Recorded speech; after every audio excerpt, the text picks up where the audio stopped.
We're live. We are live. We are back. Like a yes, recurring we are. Oh, no, it like is Wednesday. Yes. For those who are tuning September in, 3rd. September 3rd. For those who are tuning in and watching, we appreciate it. And also, this goes live every Wednesday at 7. And for those who want to watch it live, interact live, ask your questions, put it in the comments. We read them, we answer them. It's not really me, it's more Nick, but you know what I'm saying. Mm-hmm. But join the Patreon because this is a new thing we're starting. We have a $1 tier. We'll give you access to everything in the Patreon. But if you do the $5 tier, guess what? You can actually interact with this podcast when we record. You know what I'm saying? We'll have a moment where we'll answer, questions. Tips, tricks, techniques, just any insight, nutrition, whatever, like whatever your heart's content, you can ask Nick and we will answer it here live. And we appreciate it. You know what I'm saying? We had one last week, didn't we? We had a question. Yes, we did.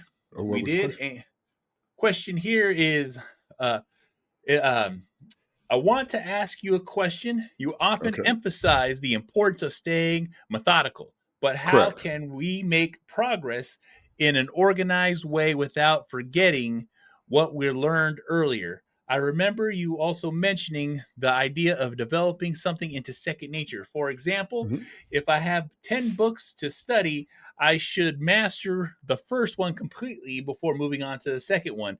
Or would it be better to review them in a rotating manner? If that too much to pass, I tend to forget things.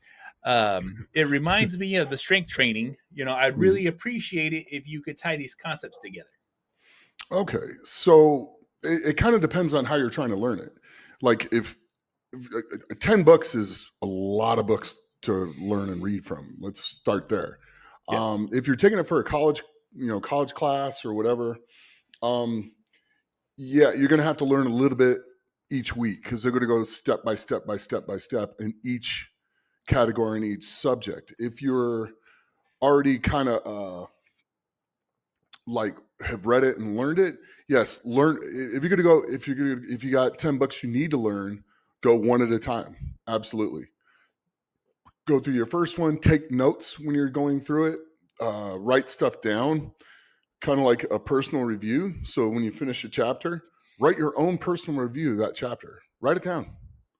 And the things that you thought were important enough to remember and use out of that chapter. That'll help you go back and remember what was in that chapter of that book. And if you do that for the whole entire book, it doesn't have to be a long dissertation. Oh, this happened, this happened, this happened. And like super complicated, just things that will jar your memory and the important things that you needed to learn out of that chapter. So I would definitely do it that way. Just read the chapter, and then jot down things that you felt was important that you want to apply in some shape or form. That'll be quick notes for you to look up based on that book and what you learned. That's probably the easiest way to do it. And that'll tie into anything. Lifting, you should be keeping a journal. Write down your workouts and then write down how your workouts went. Like if you get a training program from somebody or something, okay. Now, next to that training program, take notes. What worked? What didn't work? Was this too heavy? Was this too hard? Was this too easy? All that stuff. Was your technique correct for the exercise that you were doing? People complain about the way I train back, but I train back for explosiveness. I don't train back for hypertrophy. So it's for explosiveness and doing strongman. So it's very different. So write it down, take notes. Okay, this went well. This didn't go well. And review with yourself for, 20, it doesn't need to be a long review. Just go over what you did that week for like 15, 20 minutes and what you were satisfied with and what you weren't satisfied with, and readjust goals from there. And then if somebody else wrote the program for you, they should be in contact with you and review that with them. Hey, this is what I think I got right. Hey, this is what I think I got wrong. And then they can help you adjust and move forwards from there. So hopefully those help.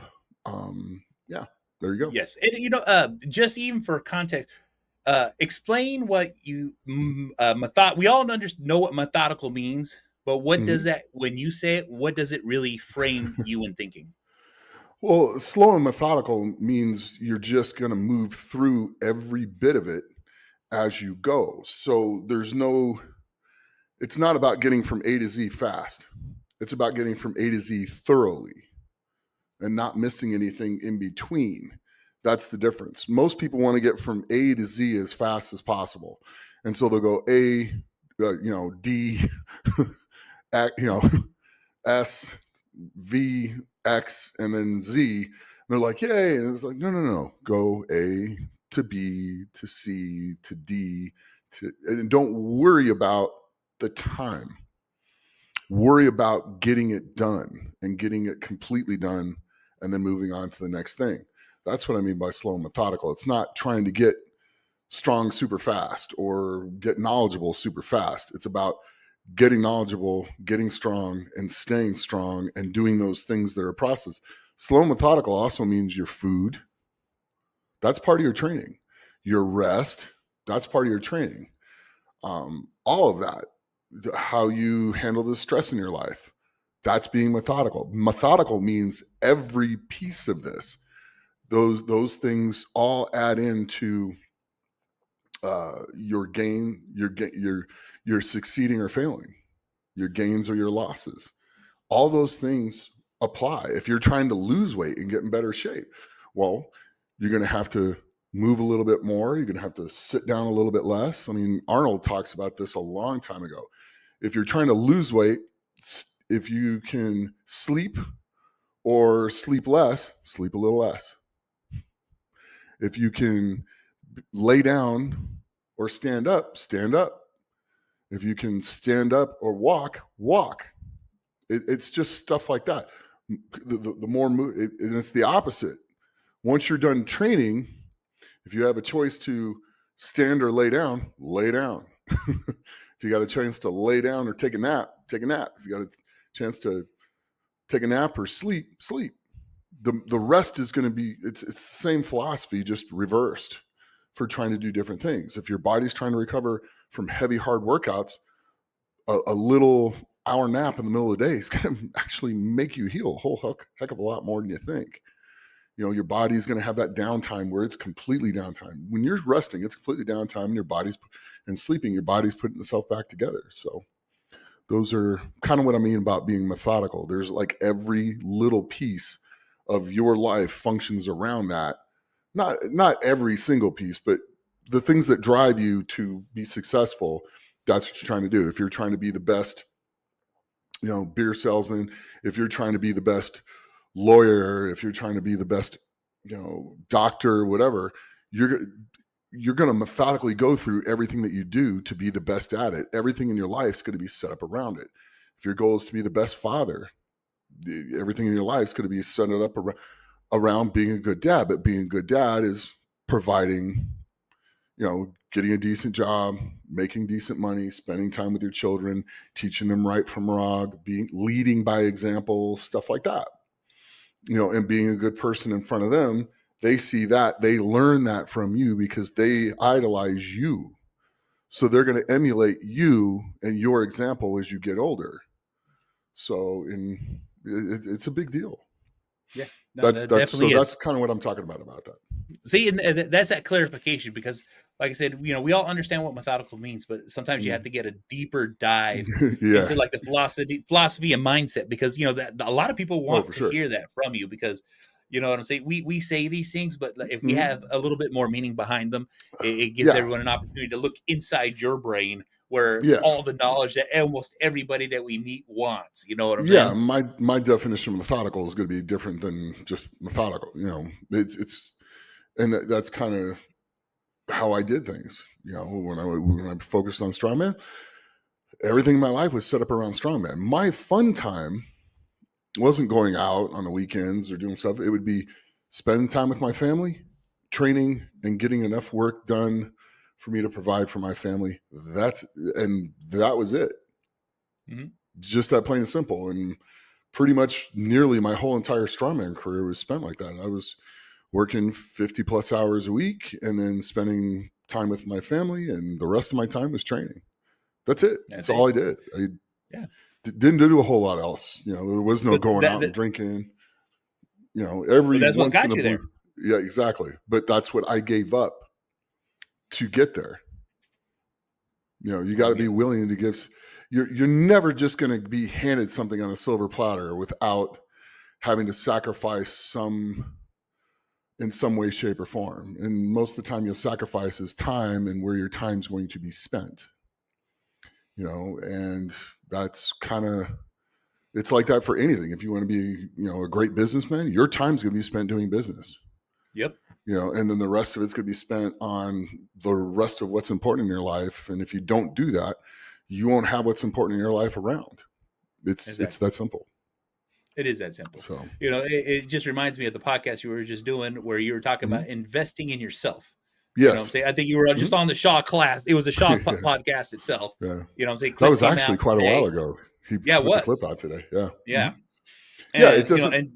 You have to invest in yourself. I mean, it doesn't do any good to save for retirement if you don't take care of your body.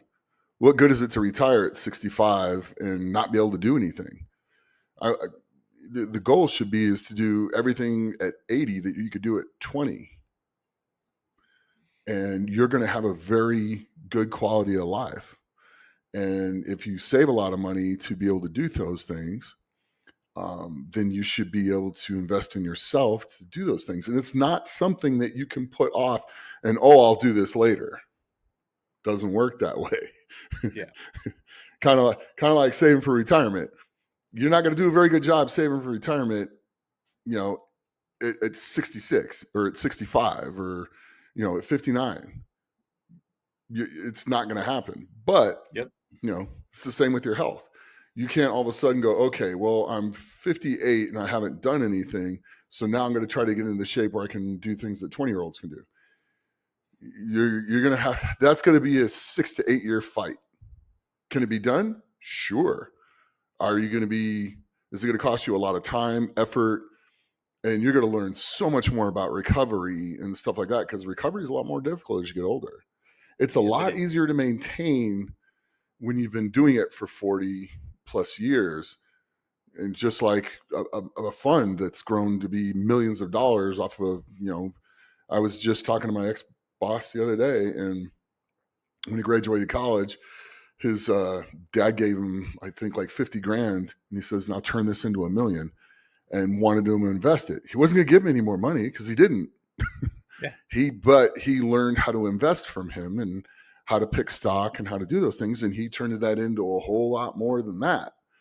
But it took a long time. He goes, the first $1 million took forever. Then it rolls from that point on. And he's a pretty wise man, and he's not doing too bad. So advice like that you need to listen to. And it's the same thing with your body.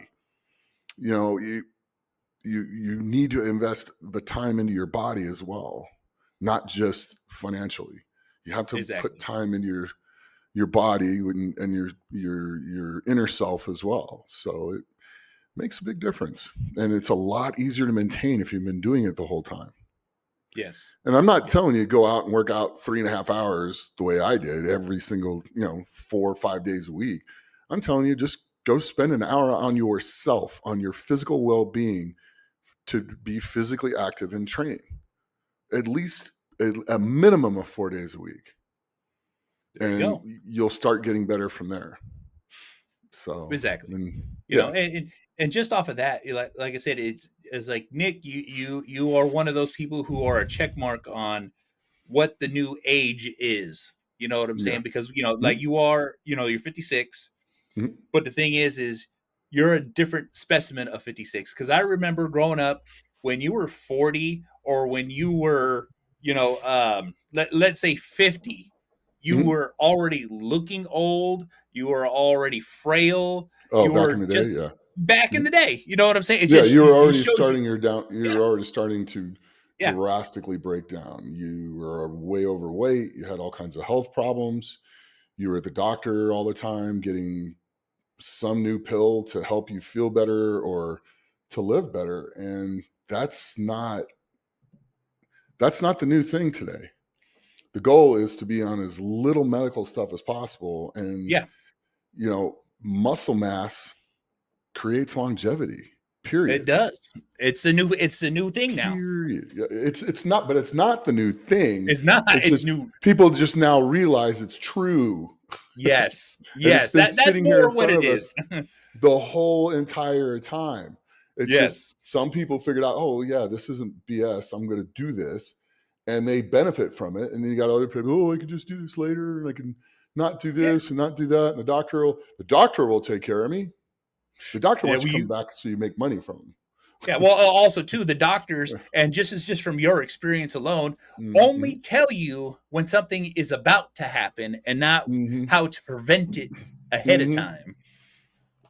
Yeah. They don't really sit down and teach you, hey, well, if you eat like this and do this and kind of exercise like this and do these things, yeah, you're going to put some wear on your body, but your quality of life will be 10 times better than other people's quality of life at the same age. And that's the goal. It's to have a good quality of life all the way through, not just when you're young. Exactly. So. It's crazy because, like I said, it's one of those things, we talk about it all the time. We see it all the time. It's like, it's understanding, like even for myself, I'm on a ton of medication, but I got a whole bunch of other issues that's popping up why I have to be on the medication. But I've always worked to get off those medications. And every time I get healthier, one drops, one comes off. And that's always my goal. But for the majority of all of us, a lot of our ailments and our problems can be held with diet, exercise, and also too, trying to control that mindset. You know what I'm saying? Because and mindset is not a voodoo word, but it's a taboo word where it's all people feel it's hokey, but guess what? You know what I'm saying? Look where you're at now. /attitude. Attitude, mindset, attitude, and behavior. They're all the same thing to a certain degree. But those three things, if you stay in the positive realm for all three of those, your life will be 1,000 times better. If you're bad at all of them, you're going to have nothing but problems. I mean, and the funny thing is ego will drive some of that, really bad. Look at Tariq Hill. Yeah. He's got that.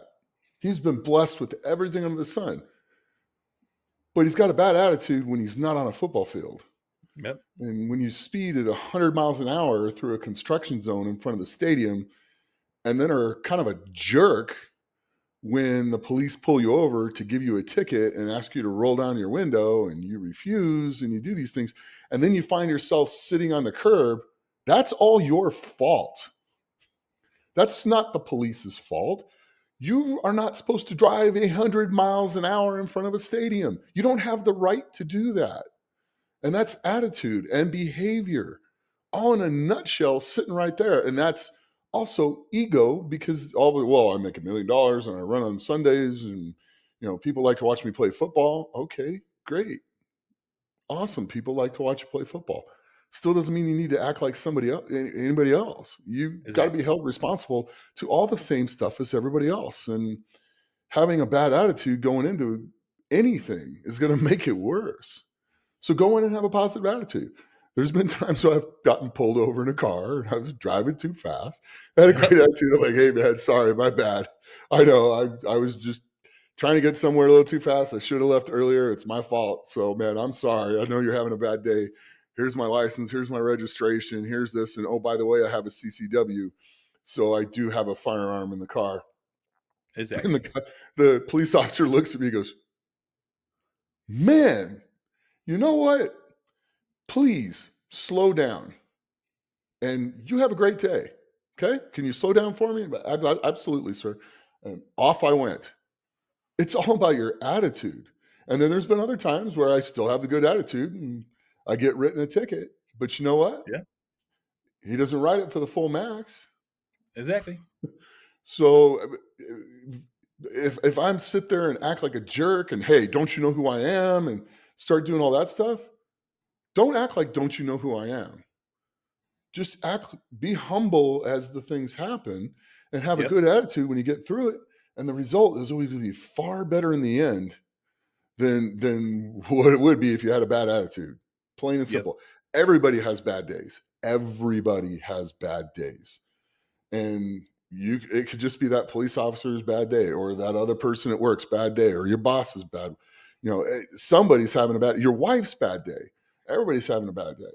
If you have a positive day, you're going to pick up theirs around them, and it's going to make them feel better about what they're doing. And it might turn their bad day into a good day. So just do that. Just a little bit of being nice. Spread nice things around instead of bad attitudes. And if you can't do that, just understand the person that's going to cause a lot of your misery is the one you're looking at in the mirror. Yep. Yeah. So, okay, that's my soapbox. I'm on. Well, and here's the thing: it's like it's the things that need to be said out loud, and it just is what it is. But let's move on, Nick. We were talking about what have you watched lately? You know what I'm saying? Because we're doing a little movie segment here, or TV show segment. Yeah, this should be kind of interesting, kind of fun. Well, I watched the F1 movie. Oh, nice. Yeah, that was that was actually really good. I started getting into kind of F1 a little bit with Netflix. Big shocker. Oh, you got me into it because I started watching it with you on Netflix. Yeah, I really liked the way they did the show. I really did. And then so I watched this F1 movie, and it's pretty spectacular all the way around. And it's got a lot of twists. It's got a lot of turns. There's a lot of good things. There's like a lot of interesting stuff in it. And I just really enjoyed watching the movie. I felt it was one of the few movies I watched in a while that I felt it was actually worth the money I spent on seeing. So I was pretty happy with that. All right. That's good. So without, and like I said, we're not trying to give nothing away, but I think it's Chris Hemsworth and who else? Well, Brad Pitt. It's Brad Pitt. Oh, Brad Pitt. It's Brad Pitt. There you go. They almost look the same, just one's a little older. A lot older, but that's okay. Yeah. So Brad Pitt does a good job playing an old driver that's coming in, that gets the owner of a team, really needs a good person. He's got a decent rookie driver, but he doesn't have a lot of experience, and he needs to be groomed a little bit. And Brad Pitt's a very seasoned driver that had some catastrophes earlier in his career in F1, and now just kind of travels around racing wherever and he can. I mean, the movie opens and he's racing, I think, the 24 hours in Daytona, I think is what it was. Okay. And then they win. He gets in the car and they're in like 7th position, and he gets in the car and they're telling him to drive easy. He's still got a lot of time left, and he's like, just drives around everybody and ends up leading the race, comes and drops the car off for the next guy. He's like, hey, you lose this position, you blow this, I'm going to kill you. Yeah. He's joking with him, but he's like, I'm going to kill you. And then he goes back and he's like, hey, don't wake me up if we don't win. And he goes and lays down and takes a nap. And sure enough, they won. So that's hilarious. That's kind of how the movie starts. And then his friend who owns the F1 team that he used to race with needs his help, and asks him to come back to racing. And he kind of says no a few times, and he ends up going back, and it's a pretty good story just all the way around. It was pretty entertaining. And a lot of the moves he pulls and stuff like that I don't know if you could do that in real life. I think it was more of a movie, but it still made the movie good. Okay. So, go ahead. Well, let's give this a little scoring here. So we'll try to stick to 1 out of 5 if I remember. But 1 out of 5 stars, what would you give this? I would probably give it like between 4 and 4.5. It was worth the money. That's a pretty high score. Yeah, that's piqued my interest to make me watch it. Yeah, it wasn't like it was one of those things where I was like, yeah, I'm going to give this a try, and it was pretty good. I was very satisfied with it. I'll say there that. We go.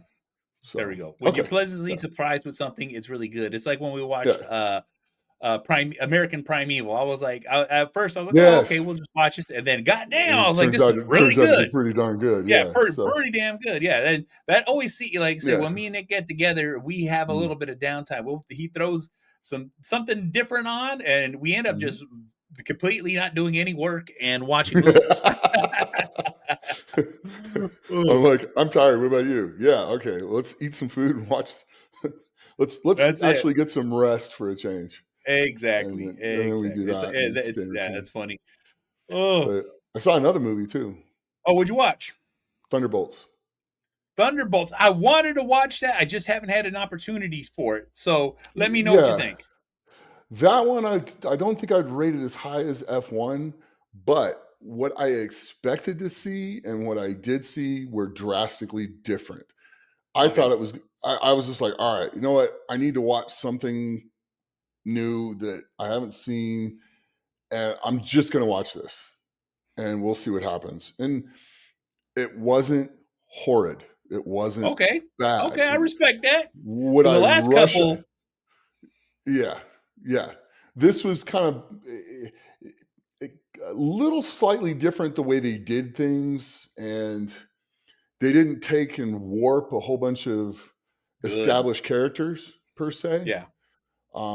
They had a guy that was, given the serum to, and he became the new Captain America. And it turns out, like I said, he's just kind of a jerk. Yeah. Yep. Which that's exactly how he was in the comic book. Yeah, and gets removed from Captain America. Yep. So he's in it. That was not bad. And then the other characters in it were very similar. I mean, they're okay, not bad. But they come together as a team, and they start doing stuff, and they go from, them nearly being killed because people want to, top secret stuff. They want to get rid of them and ditch the whole program, to being moved forwards and saving a lot of people. And it was good. I mean, it wasn't like life changing as far as the story goes, but it was good. It was an entertaining story. It wasn't bad. And Sentry, him being like a lab created superhero and having a bunch of mental issues, and then going from Sentry, who's basically, for all intents and purposes, like Superman. Yeah. And becoming the Void. Okay. And people just kind of like disappear and go into the void. He'll like look at them, and there's just like a black spot on the sidewalk where they were, type of thing. So you have to figure out how to deal with him and stuff like that. So it's not bad. It's not bad. That's good. Like I said, it's not something you're gonna like, oh my God. It's not like watching Star Wars for the first time where your whole life just changed. Is that, or like the first Avengers movie, or anything of those aspects? Because like I said, I am a huge Marvel fan. Always have been. Heavy into comic books, comic cards. Exactly. Comic book fan. Not necessarily what heavily Disney is allowed to happen to Marvel. Yeah, heavily comic book. You know what I'm saying? Just like how you said, because Go ahead. Disney has to make their approach. They have to make, their things, but, they're on a different path once again. And so hopefully the movies will be. It's the hidden ownership of the Disney. It's the funds. It's the hidden money in the funds that direct the fund managers to vote, that keep Iger and Kathleen Kennedy in the positions that they're in. I mean, if it was the private individuals that own stock in those companies, they would have been fired a long time ago. But anyway, this is a whole I know exactly what 45 you're minutes. We'll go into a completely different subject on that matter. But the Thunderbolts, I've read their comic books. Yep. I love the whole backstory, and hopefully, like I said, I always look for Easter eggs to see what they recall. You know what I'm saying? Like I said, the last few of the Marvel movies, I kind of been like, I like them, I watched them, but I could have waited for it to come on TV. Right. So, like I said, Thunderbolts wasn't half bad. It was. I was entertained. I wasn't bouncing off the walls, but I wasn't bummed that I spent the money on it either. So F1 was pretty solid. That was good. That was really good. All right. So if we had to put Thunderbolts on that 1 to 5 scale, probably a 3.5, maybe 3 3/4. There you go, 3 3/4. I can respect that, because guess what? You know what I'm saying? That lets you know it's just good enough to recommend. That's what I would say. Because let's say, even if we define scores, a 3 is a strong recommendation, or a recommendation, but anything over that's just a little bit more of a recommendation. Yeah. It's like you won't be totally disappointed if you watch it. Exactly. It's the easiest way to put it, I think. All right. Well, one of the things we wanted to cover, we talked about last time, is covering the Raja incident. With him and Psycho Stu. I've seen a couple of things. Stu's out of the hospital. I haven't really read much into it, but let's get your thoughts on that. Oh, it's just flat out unacceptable. I mean, he offended him, so it makes it okay for him to just beat the living snot out of him? No. If you're that offended by somebody, walk away. Have some class. Have a brain in your head. And anybody that would justify that being is okay, they need to be in that position. Yeah. Because you've offended anybody who would justify for that them has offended somebody somewhere. Yep. And if that's okay, then it's probably then what about when that's you that's offended somebody like that? And so they're just gonna be able to do that to you? And you're just gonna try to make that okay? It's not okay. It's not okay. His life, his livelihood, his family, his physical well-being were never in any danger, ever. Yep. The only time that's justified is if you or your family is physically being attacked and you could die. Yes. No, you physically attack somebody, it doesn't matter. It's on. Yeah. People have the right to defend themselves. Yep. That's not there was no defense. He wasn't defending himself. Well, he didn't see it coming. Yeah. So he wasn't defending himself. They're in the ring and they're wrestling and they're doing stuff.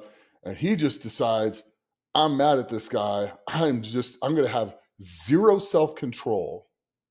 And I am just going to pummel this guy till he's unconscious. And then I'm just going to keep hitting him. Yeah. And slammed him head first without any protection for himself. Because here, and just off the stuff that I know, wrestling's a work. And when I mean a work, it's planned out to a point with a determined outcome. Right. And typically, if someone's coming from the outside in, as in, like, say, Raja was in on the work, and then it was a horrible accident, as in, like, the work went wrong. But that wasn't the case here. He was on an app called Kick, and people were egging him on, talking about, you got to let him do that. But also understand, hey, you're there as a guest. You're sitting down watching the show, and then you have now crossed the line by literally jumping in on this guy, attacking him, beating him. I believe he lost 7 teeth, was a little bit of a coma. You know what I'm saying? And also, too, wrestlers, when they get slammed, they're prepared to take the bump. That's what they call it. They know it's coming. Yeah. So but he was knocked out and then got slammed head bounced off the mat and everything. And for those who don't know, those rings, it's 2x4s running across the bottom. You know what I'm saying? With a thin canvas over it. Yeah, and some plywood. Yeah. Yeah. So it bouncing and springy, but he dropped him on the back of his head. That he did. And like I said, he had zero self-control. Zero. How can you go through life with zero self-control? That's a behavior problem. That's a him problem. That's I haven't been told no by my father problem. That's being a bad dad. You raise a kid and you know he's a problem. Why did you raise him that way? That solely sits on your head. You're the one that raised him that way. If you'd have told him no and he'd learn no means no, might not be facing prison time. That's it. Because we still don't even know what's going to happen from that. Because I know Stu's been released. He released a statement saying that, Stu will have to prosecute. And if Stu know, doesn't prosecute just because whatever, I'm sure they'll come to a settlement and stuff like that. But it's just flat out unacceptable. And that should lay squarely, completely on his dad's head. Because his dad didn't show him what no means and teach him properly what discipline is. That's it. Restraint. part of being a man is being extremely, extremely dangerous. Yep. The best part about being a man, the non-toxic part, is showing restraint. Exactly. That's the part. That's the difference between a toxic male and a man. Yep. You can do all those things that you need to do to protect yourself, your family, and your loved ones. But you don't walk around that way, and you show restraint when you need to show restraint. You can go when you got to go, but you show restraint. Exactly. So, like I said, I think we covered that pretty thoroughly just in that facet. With that being said, and moving on to the next subject, we want to get into a little bit of training. Mm-hmm. How's your training actually been looking this week? This week it was pretty good. I did Hatfield squats. I did 500 for 10. I was pretty happy without that till I did it. But I was trying to breathe for a while, and then I did some block pulls. I did 700 for a set of 10. So I stayed kind of on the lighter side. And he said 700 for the lighter side for those that are listening. Yeah, because I'll usually go up 900 plus on block pulls.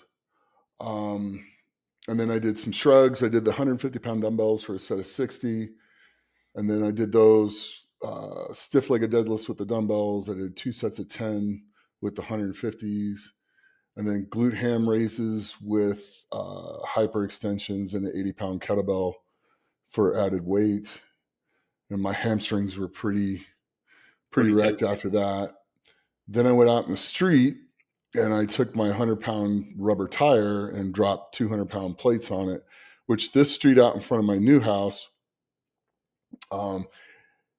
sticks a lot more in my old house. A little more tackier, huh? Yeah, so a 300-pound tire would be like a 420-pound tire at the other house. So did a couple lengths with that, blew up my legs even more, and then got some good cardio in with it after that and felt great. Felt really good. And then can you give me a little bit of the methodology behind Hatfield squats? Because not too many people use them, but you do see people out there. You just I always see you do them quite a bit more often. Yeah, it's fun. You can use it in a couple different ways. One, you can use it on working on getting better depth and still being able to balance yourself. So you can really sit down in a hole and still be in a good position and get out of it. And you can self-spot yourself at the same time. So it's got like 3 basic, big things that are with that. I was working more just to get deeper ranges of motion and work on getting down a little bit lower, and then just working volume, for reps with that weight. Because 500 is not super heavy. It's not real light, but it's not super heavy. When you're squatting in the 8s, it's a decent weight. So, or even in the 7s for that matter. Yeah, so it was pretty good. I was just trying to get some volume and work on my depth. So that's what I use it for. But you can also do it to do heavy singles and overload singles. So say maybe you're squatting 800, well, you can put 850 on there and go down, keep your balance, hit the hole and come out of the hole and get up with just a little bit more weight. And you'll get used to handling that weight. And then when you go to say regular squat like 820, 825, it's going to feel a lot better. There we go. Your body will be used to it, type of thing. It's a safe way to overload. There we go. See, and that's why I asked, because like I said, there's a lot of people out there, they always want to peak, they want to go harder, but it's like, there's a certain way there's a certain way to progress and there's an easy way to progress, Right. So, but one I use it for like reps and getting depth. The other one I use for overload. There you go. I'll do one. Those I'll kind of rotate around. Like every 3 weeks, I'll do the one for the reps. Every 3 weeks, I'll do one for the heavy single, and then I'll regular squat or Zercher squat in the in-betweens on those. There we go. And, you do the combination of hyperextension and glute hams. And here's it's on a 45-degree yes. machine, too. It's not on a regular glute ham machine. Well, and here's the thing. explain the reason, because you are a heavy hamstring training person, I know. Yeah. Well, when you're deadlifting, a large part of your deadlift is hamstrings. And the stronger your hamstrings are, the stronger your deadlift is. And it's a great way to work the heck out of your hamstrings without overworking your lower back. And it's still going to work your lower back quite a bit too, especially when you get to the extensions. But that being said, it's really ends up focusing on your glutes and on your hamstrings. And it's a nice alternate exercise that won't put a whole lot of active, direct pressure on your spine. There we go. So it's a good way to work your hamstrings without doing that. And these are pro tips from Nick Best. So please understand the gold that you're hearing right now. Yeah. No, that one's pretty good. That one, that's a big deal. It really is. Because a lot of people, their lower back will just get fried from putting like deadlifts and, over and over and block pulls and just all the heavy stuff. So you need to find something where you're still going to work a body part that you feel is lagging without putting direct pressure on, the vertebrae at the same time. So exactly. That's a great one that I found that does that. Yeah, and like I said, you do it effortlessly with an 80-pound kettlebell in your hand, and I just be like, all right, Nick, that's what we're doing today. Well, I guess a couple sets of 10 in, that's for sure. So, and I make fire by the time I'm done. So my hamstrings and my glutes are pretty lit up. It's not effortlessly. It just looks that way. It doesn't feel that way. It doesn't feel that way, but you make it look that way. Yeah. Well, thank you. I appreciate that. No, you're welcome. All right, let's move on to our last subject here. The Rogue Invitational is coming up. It's going to be in Scotland this year. Yeah, and kind of cool. Very cool. And they've already announced a few athletes showing up. We have Evan Singleton, who is he's on a tear. He's on a tear, and I hope he stays on this tear because, goddamn it, if he wins the Rogue and is dialed in like a fucking missile, you know what I'm saying? It just is what it is. Could be sitting in a really interesting spot. Because if he wins the Rogue, which I think he can. Yes, I do too. And with his mind now, if he wins the Rogue, then there's the Arnold. There's only one left after that. That's it. He'll be the second person to win all four. That's it. If it can be done, I think he can do it. Oh yeah, I definitely think he's got the ability to do it. It'll be interesting though to see how this goes. So go ahead, keep going with the rest of the guys. But I really want to see Evan pull this off. But exactly. Trey's in it too, so I want to see Trey Trey's in it. Austin's in it. So it's hard when you got a bunch of friends that are doing it. Lucas. That's the thing is you guys are all friends. You know what I'm saying? Lucas is Lucas is right there too. Lucas. Oh yeah. He's on the precipice of exactly. He's got a few things he's dialing them in too. He's another one of those athletes who consistently works on what he's trying to build. And we've seen him. We actually had him on the podcast when he became America's Strongest Man. Yep. And then we talked to him, and then all of a sudden, he had the invitation for World's Strongest Man, but he knew he wasn't prepared, so he didn't accept it. But guess what? He did make it the very next year. Yeah. You know what I'm saying? And I think that was a big move because he discussed on what he needed to work on, and I think he really dialed it in. Mm-hmm. He did clearly. Yes. So he's doing pretty good, and he put near one the strongest man on earth. He was right there. Yeah, he was right there. We have Tom Evans next. All right, that's another rookie who won the strongman, the Shaw Classic. Yep. Got the invite to Strongest Man in the World. On Earth. Sorry, Strongest Man on Earth. Or Strongest Man on Earth. Get that right. Don't get it wrong. Brian's gonna text me. Exactly. And I'm gonna text you. That's it.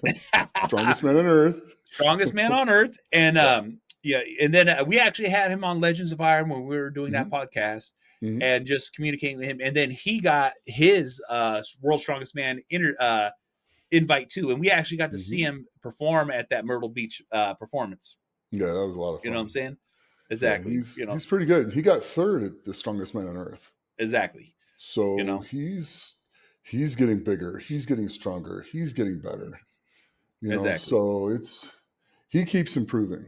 Yeah, he does. He's also going to be somebody who's there's a core now of about 7 or 8 guys that there's a couple that are just a notch better, but there's like 7 or 8 guys. The top 6 or 7 anybody could interchange and win. That's it. Till you get to Hooper.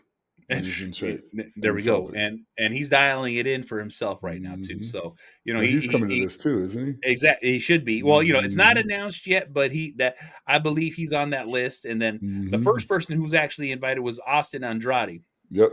You know what I'm saying? He's a good kid. He's smart and he listens. Yes, he does. That's what I mean. Strongman right now, there's a core of about six of these guys at least that are just unbelievable. They're going to be here and they're going to be battling for the next 5, 10, exactly. In some cases, 15 years. Yep. If the guys are smart with what they're doing, they can do it a long time. So it's Austin's and then Nick as well. I mean, they're all going to be right there. Exactly. They're all great guys. They are all, and here's the thing too, is like it's going to be the Rogue Invitational is going to be held in Edinburgh, Scotland, October 31st. Edinburgh. Thank you for correcting me. From October 31st to November 2nd. You know what I'm saying? So they have single tickets. They usually live stream it too. Yeah. So, all that information will be in there, for those who are going to go, those who want to watch, and, those who are interested, because that Rogue Invitational is crazy. I'd love for us to go. You know what I'm saying? Maybe one of these days we'll get one of those invites. Yeah, you know what I'm saying? Be able to Nick do a little commentation, Nick do a little, a meet and greet, all those things, you know what I'm saying? So we can get, Rogue Invitational, whoever's putting that on, we just throwing it out there because you never know. Yeah, no, for sure. I would love to come do that. That'd be a lot of fun. Exactly. It'd be good to see those guys again too. Yeah. And did you guys, was it Ireland or Scotland? Did you guys went for Strongest Man on Earth? Strongest Man in history. Oh, Strongest Man in history. I keep saying the wrong things today. It's all right. I love you. No, we were in Scotland. Okay. We went to Braemar and then we went to the bridge and stuff like that. So we're Donald Dinnie, Walk with the Stones and stuff. So exactly. Yeah, we went to Can you give us a little bit of backstory on that Dinnie Stone? Because I know you only did it one time and, Brian kicked its ass, but. Yeah. Well, me doing the Dinnie Stones that day, I didn't think I was going to be able to do them at all. The week before that, we were in England and we did the barrel lift, where both Brian and I went up to over 2,000 pounds, and I messed up my upper back bad. I just felt it give, and it was extremely painful.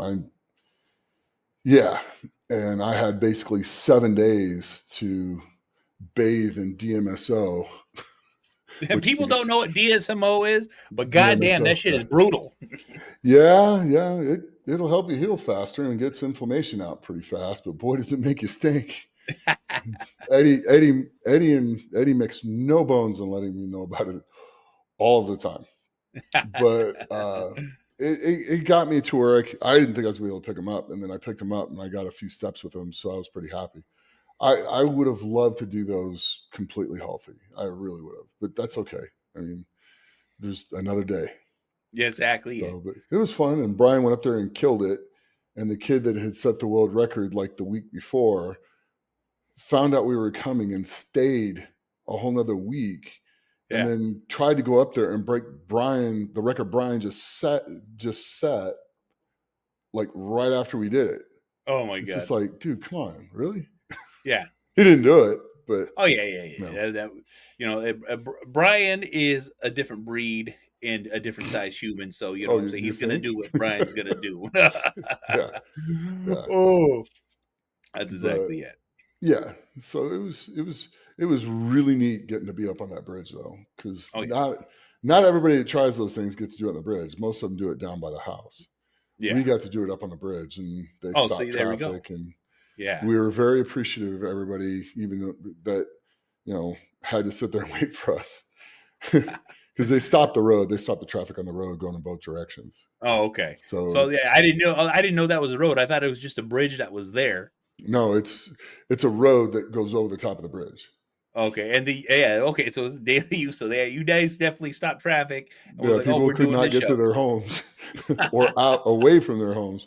Or doing it. We were only up there about 30, 45 minutes. That's why we got there and we literally had almost no time to play with the stuff. We had almost no time to. I think the nickel stones were there, and we warmed up with those, and then turned and went and just started doing it. Because we were very, we were very.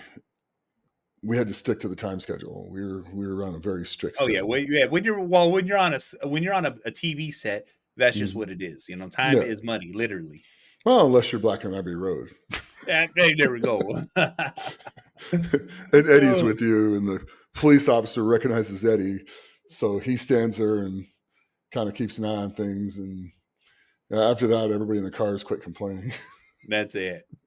Here's another question for that show. Did you guys was it in Scotland? You guys did the cabers and would you guys throw? Did you guys shock put or? Yeah, we did the Braemar Stone. There we go. See the Open or the Braemar? I think it was the Braemar. And then we went and did the caber, and we used the challenge caber, the one that I think 2 people have flipped ever. And we didn't get to play with it before time. We were just trying to pick it up and do it. And then of course I hit myself right between the legs with it and had to take a knee. That was, my God. Right on camera for the whole world to see. That's awesome stuff. Well, I don't think that made it onto camera. Or did it make it onto the show? It made it on the show. Oh yeah, it made it on the show. That was I'm going to be looking for that clip now so I can post it. Oh, thank you. You're welcome. You know what I'm saying? I wouldn't be doing my job. No. That's true. You do a very good job. So I appreciate that. That. And then with that stone, how hard was that stone? To put them? I'm horrible at stone put, but Robbie did great with it. Robbie, I think, beat everybody with that. He did great with it. Robbie's actually pretty explosive when it comes to like shot put and stuff like that. He killed it with it. We were also supposed to throw hammers, like with the chain. Yeah, no, the 16-pound. It's on a stick. Okay. And I think we were supposed to throw the 16-pound one. And there's 16 and 22. I think we were supposed to throw the 16, and I started warming up with it, and all of a sudden we weren't doing it anymore. I think I let one go a little too far. Oh. I like throwing the hammer. It's what's funny is like it just recently happened over here by my house, but we actually have the Highland Games at one of the biggest events here in Pleasanton in California. So that maybe next year, because they do it every year. You know what I'm saying? Maybe I'll reach out to the promoter out there and see if we can maybe arrange something where we can actually just show up and I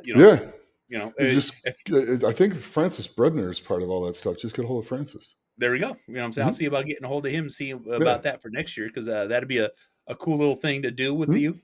Yeah, that'd be a lot of fun. Hell yeah. It'd be good to see Francis too, because he's a good dude. There you go. I like Francis a lot. There we go. I'm gonna have to get see if I can find him on social media so I can give him a message there. Okay, or I could send him one. Send him one, or else, you know what I'm saying? Either or. But I appreciate it when you do it, because. Oh yeah. No, exactly. It's a little easier for me to do it. Well, Nick, with we covered quite a bit today, and I'm definitely liking this format a little bit better. We're just having a few ideas and getting these things together, because, like I said, we're going through a whole new process for those who are joining us, and we really want questions. You know what I'm saying? You guys can easily come in here, add them into the comment section. We'll read them off. You know what I'm saying? Or you could, we have a chat room in the Patreon. So in the Patreon, you join the strongest tier. And when you join that strongest tier, you get access to this live podcast. You get able to ask your questions, and we'll answer them. And also too, it's like, you know what I'm saying? It adds, and it adds a lot of fun.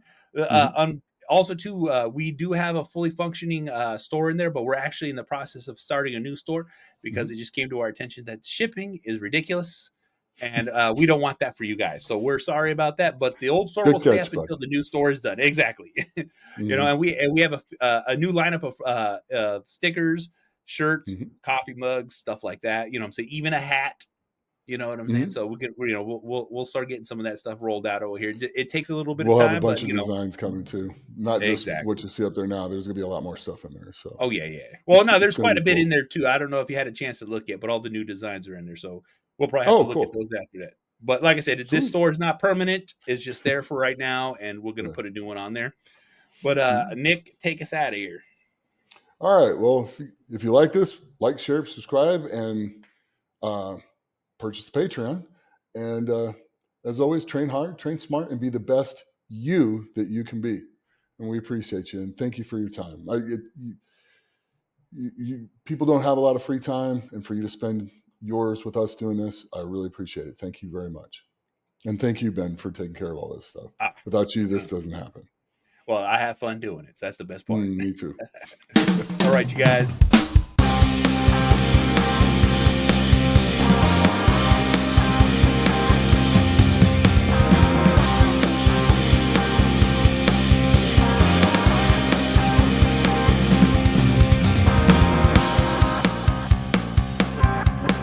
You're listening to The Best Experience with Nick Best.